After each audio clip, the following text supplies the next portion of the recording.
और संतों की कृपा से जीवन में कितना परिवर्तन आता है व्यास जी, इसका मैं आपको कोई प्रमाण नहीं दूंगा।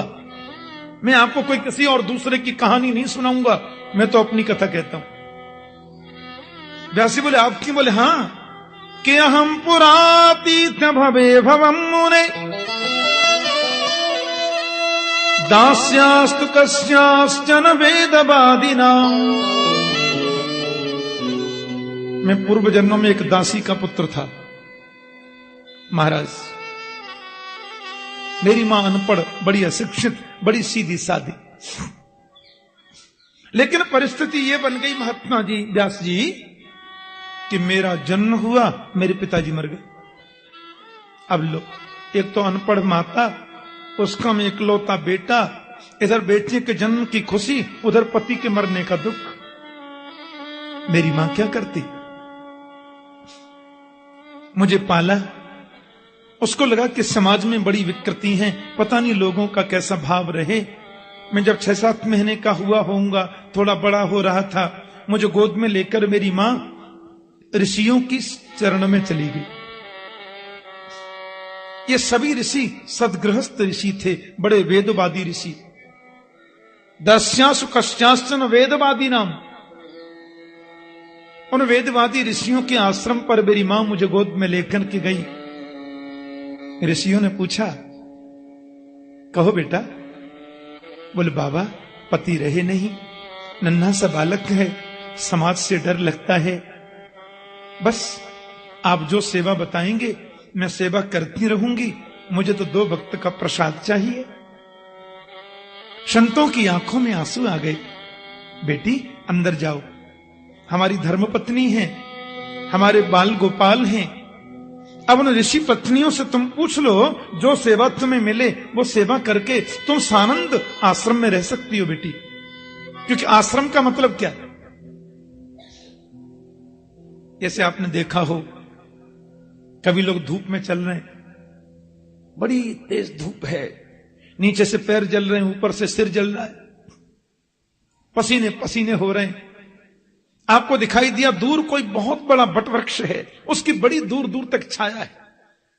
उसके नीचे आप जैसे ही पहुंचे और पहुंचते ही आपने कहा, आहा, श्रम गया, परिश्रम गया। तो आह श्रम गतः, जहां जाने पर श्रम चला जाए, आनंद की अनुभूति हो जाए, उसी को आश्रम कहते हैं। बोलो जय श्री कृष्ण। संसार का कोई भी श्रम, संसार का कोई भी ताप जहां अपना प्रभाव न दिखा पाए, उसको आश्रम कहा जाता है। मेरी माता को उन ऋषि पत्नियों ने गौ सेवा दे दी। बेटी तुम यहां गौ सेवा करो, गौ माता का दूध दुहना, गाय को चारा देना, ये सब सेवा करो और आनंद से रहो। प्यार से बोलो जय श्री कृष्ण। मैं भी धीरे धीरे बड़ा हो रहा था, माता का हाथ बटाने लगा। अब मैं बड़ा क्या, मैं तो किशोर होने लगा। ऋषियों ने मेरा नाम रामदास रख दिया, कोई दास रख दिया। मुझे मन में बड़ी प्रसन्नता होती थी। एक बार वहां और ब्रह्मवादी ऋषि सत्संग के लिए पधारे। आपने देखा होगा चातुर्मास में, बरसात के 4 महीनों में संत लोग एक जगह बैठ के सत्संग करते हैं। अब वो ऋषि लोग जो आए थे, परम मनीषी संत विद्वान, मैं उनकी सेवा भी करने लगा।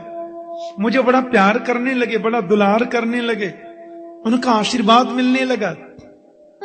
संतों का आशीर्वाद मिले तो भगवंत आशीर्वाद तुम्हें खोजने की जरूरत नहीं है, वो ऑटोमेटिक आएगा। बोलो जय श्री कृष्ण। अब मुझे ऐसा लगने लगा कि कथा सुनते सुनते सुनते सुनते मुझे लगा कि संसार तो स्वप्न है, दुनिया तो सपना है, कि कथा से जीवन में परिवर्तन आ गया। और मैं उन संतों के चरण दबाता, उनके पत्तल पे जो शीत प्रसादी बचती। मुझे याद है मैं जब छोटा था ना, एक बार सुदामा कुटी में कथा की मैंने। ये बातें आज से 26 वर्ष पहले। सुदामा कुटी में एक संत थे, टाट बाबा, अब हैं कि नहीं मालूम नहीं। वो संत अपने चरणों में बीछियां पहनते थे संतों में घुंघरू पहनते थे, इतनी लंबी दाढ़ी और टाट पहनते थे। मुझसे बोले मुझे कथा सुननी है। मैंने कहा बाबा सुनाएंगे। तो वहां कथा हुई। अब कथा महाराज वो मैंने उनसे पूछने, बाबा तुम्हारी लंबी लंबी दाढ़ी है, बीथियां काय को पहनो, चूड़ी काय को पहनो? तो संत बोले नहीं। तीसरे चौथे दिन मैंने पूछा, बाबा आपने मुझे बताया नहीं? उनकी आंखों में आंसू आ गए और मुझसे बोले, बेटा हम राम जी की सखी हैं, हमारे तो राम ही सर्वस्व हैं। मिथिला की उपासना है ना, तो सखी भाव है। अब शरीर की दाढ़ी है तो बनी रहो। मुझे आश्चर्य लगा। तो मैंने देखा वो कथा के बाद में भंडारा हुआ। भंडारा होता है ना, तो मैंने उन संत को अपनी आंखों से देखा। जब कथा पूरी हो गई और हजारों संत भंडारा पाने लगे, तो जब संत भंडारा पा चुके तो मैंने देखा वो संत सब संतों की पत्तल से एक एक पकौड़ी, एक एक कोई चीज उठा के दोना में ले रहे थे और उसको खा रहे थे। मैंने कहा बाबा ये? बोले शीत प्रसादी है, संत भगवान की प्रसादी। आज मैं यही पाऊंगा। कथा सुनी है ना, तो मेरा मन है आज शीत प्रसादी लूं। मैं तो देखता रह गया। नारद जी कहते हैं कि वो संत भोजन जब कर लेते तो मैं उनके पत्तल का उच्छिष्ट प्रसाद पाता, उससे मेरी बुद्धि बदल गई। ऐसा नारद जी कह रहे हैं। और मुझे लगा कि अब कथा तो 10 दिन की बाकी रह गई। मैं चरणों में गिर के बोला, बाबा आप मुझे अपने साथ में ले चलिए, जंगल में मुझे छोड़ देना और कहीं ऐसे डाल देना, मैं तो भजन करूंगा। न जाने कैसे मेरी मां को पता चल गया, बाबा ले जाएंगे मेरे बेटे को। हाँ, मां रोकर बोली, बाबा मेरे पुत्र को ले मत जाना, मेरे बुढ़ापे की लाकड़ी यही है, मेरा जीवन में इसी के सहारे जी लूंगी। अब संत बड़ी दुविधा में पड़ गए बेचारे। बेटा कहते हैं मुझे छोड़ नहीं जाना, मां कहती है इसको ले नहीं जाना। बेटा कहता छोड़ गए तो मैं मर जाऊंगा, मां कहती ले गए तो मैं मर जाऊंगा। हे भगवान, संत बोले क्या करें? तो नारद जी कहते हैं सब संतों ने मुझे पास में बुलाया। बोले वत्स जिद नहीं करते। हाँ तुम जानते हो माता प्रथम गुरु होती है, अपनी मां की सेवा करो। ये मां बहुत भोली है, इसकी सेवा से तुम्हें परम आनंद मिलेगा। रही आध्यात्मिक जगत की बात, तो हम तुम्हें प्रभु से मिलने का मंत्र देखने जाते हैं। और माताजी के शरीर का जब अंत हो जाए तो तुम स्वतंत्र हो बन जाने के लिए। अभी तो तुम मन को ही बन बनाओ। नारद जी कहते हैं वो जाने लगे तो मैंने उनके चरणों में प्रणाम करके पूछा, कुछ दे जाओ महाराज। तो संतों ने मुझे आशीर्वादात्मक मंत्र दिया। इसको बोलते हैं वासुदेव गायत्री।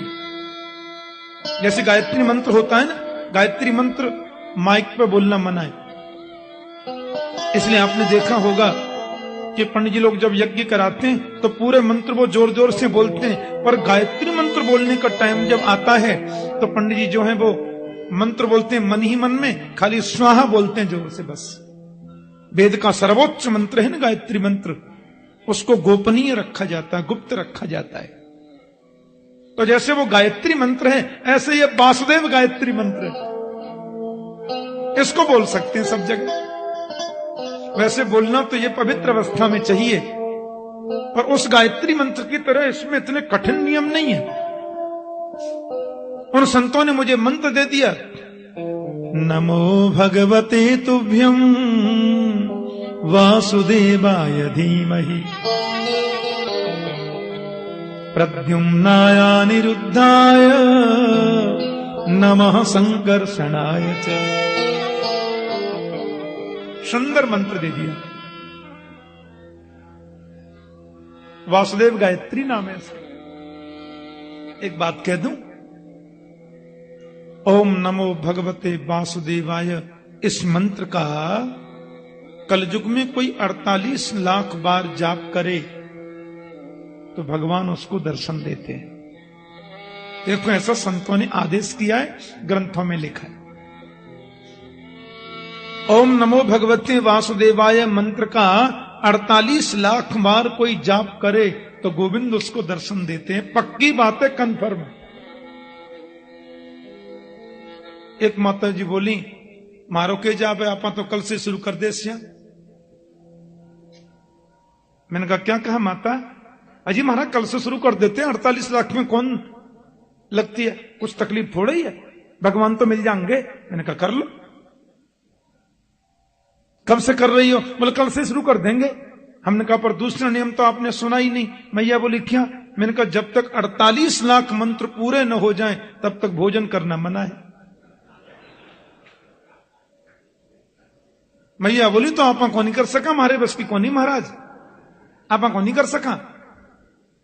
मैंने कहा तो गुड़ का पुआ है क्या, डबल बेड पर पड़े पड़े ही जप लोगी? हां, 48 लाख जब तक पूरे न हो जाएं तब तक जमीन पर सोना चाहिए, केवल फल और दूध ले। काम क्रोध आदि को मन में आने मत दीजिए। 48 लाख पूरे नहीं होंगे उससे पहले गोविंद न मिल जाए तो जो कहो सो करेंगे। बोलो जय श्री कृष्ण। पर करो इस नियम से। मसनत डाल ली, डबल बेड पे पड़े, आधी माला जप ली, फिर चैनल बदल दिया, फिर आधी माला ये कर ली, फिर चैनल दूसरा देख लिया। ऐसे थोड़ी मिलेंगे। नारद जी कहते हैं संत मुझे मंत्र दे गए, मेरा बहुत बड़ा भाग्य था। और जब ये संत लोग जाने लगे मैं बहुत रोया, पर इस मंत्र ने मुझे बड़ी शक्ति दी। जपा सिद्धिर जपा सिद्धि, जपा सिद्धिर न संशय। मंत्र का जितना जाप करोगे ना, मंत्र तुम्हें अंदर की ताकत देगा। हां, मानसिक शक्ति, आध्यात्मिक शक्ति, आत्मिक शक्ति मंत्र देता है। नारद जी कहते हैं लेकिन मेरी मां, हे भगवान एक मिनट मुझे छोड़े नहीं। अरे रामदास कहां है? अरे मेरा पुत्र किधर है? अरे बैठने जाना नहीं। उसको लगता कहीं मैं भाग न जाऊं, क्योंकि मुझे बैराग्य चढ़ रहा था। व्यास जी एक दिन तो माला जपते जपते मैंने सोच लिया माता जी अब पधार जाएं तो ही ठीक है। हां, मुझे ऐसा सोचना नहीं चाहिए था, पर बैराग्य आ रहा था, सोच लिया सो मां मर गई। एकदा निर्गतां गेहं दुहंती निशिगं पथि, सर्वोपदस्तदा स्पृष्ट कृपणाम कालनोदित। एक दिन मेरी माता गाय धोने के लिए गई, सो मां को काले नागर ने डस लिया और माता जी मर गई। मैंने तो इनको भगवान का अनुग्रह समझा, सीधा वन में चला गया और वहां जाकर के इसी मंत्र का मैंने जाप प्रारंभ कर दिया। 2 मिनट मेरे संग बहुत भाव से गाइए। हो सकता है नारद जी के संग हमको ही थोड़ा दर्शन हो जाए। माता की गोद में बैठे, क्या पता मां कृपा कर दे।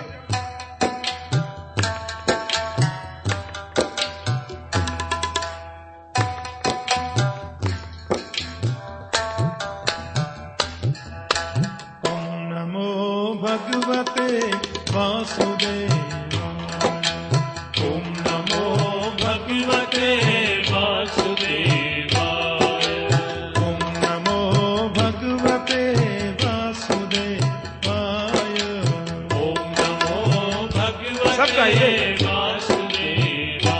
जय जय ओम नमो भगवते वासुदेवाय, ओम नमो भगवते वासुदेवाय, वासुदेवाय, वासुदेवाय, वासुदेवाय, वासुदेवाय,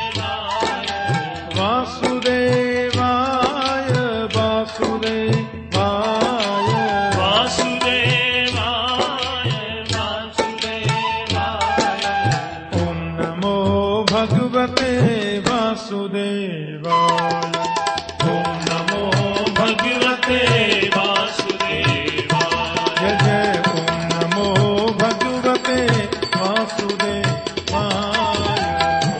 गाइए। भगवते वासुदेवाय, वासुदेवाय नंदनंदनाय, वासुदेवाय नंदनंदनाय, वासुदेवाय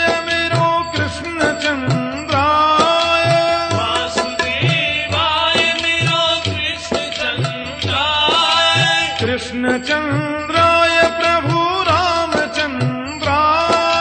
कृष्णचंद्राय प्रभु रामचंद्राय, रामचंद्राय प्रभु तिरुमलेश्वराय, रामचंद्राय प्रभु तिरुमलेश्वराय, रामचंद्राय गोपीनंदनंदनाय, रामचंद्राय गोपीजनवल्लभाय, रामचंद्राय प्रभु राधावल्लभाय, रामचंद्राय प्रभु राधावल्लभाय, रामचंद्राय गोपीजनवल्लभाय, रामचंद्राय गोपीजनवल्लभाय। ओम नमो भगवते वासुदेवाय, ओम नमो भगवते वासुदेवाय, ओम नमो भगवते वासुदेवाय, ओम नमो भगवते वासुदेवाय, बोलो नमो भगवते वासुदेवाय, ओम नमो भगवते वासुदेवाय, वासुदेव वासुदेव वासुदेव वासुदेव वासुदेव वासुदेव वासुदेवाय, वासुदेव मेरे हृदय में तो भगवान प्रकट हो गए, अंतर्धान भी हो गए, मैं रोया। भगवान बोले सक्रिय दर्शितम रूपम एतत् कामाय ते नघ मत काम शनकैर साधो सर्वान मुंचतिर श्रेयान।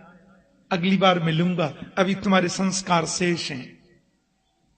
कहते हैं सारी सृष्टि जब प्रलयंकारी समुद्र में लीन हो गई, मैं भी चला गया। देखो संत कृपा, सत्संग की कृपा, उस मंत्र जाप की कृपा।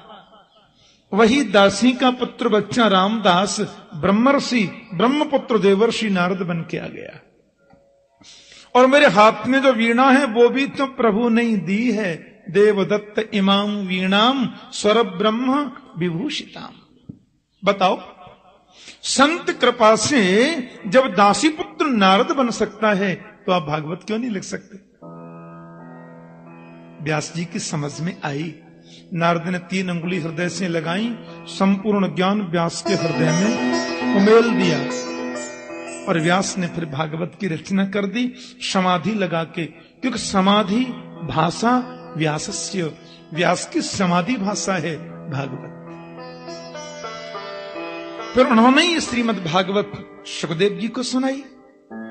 भगवान सुखदेव ने वो कथा राजर्षि परीक्षित को सुनाई, 7 ही दिन में मोक्ष मिल गया। बोले महाराज थोड़ा विस्तार से बताओ ना जी। बोले अब ये तो मैं 3 बजे से बताऊंगा। बोलो जय श्री कृष्ण। आप लोग ठीक 2:45 बजे आना। बोलिए श्री बाल कृष्ण लाल की जय, श्रीमद् भागवत महापुराण पुराण की जय, श्री श्री कात्यायनी माता की जय, सद्गुरु देव भगवान की जय, राजा रामचंद्र महाराज आज की जय। जय जय श्री राधे द्वारिकाधीश की जय। परम मंगलमय।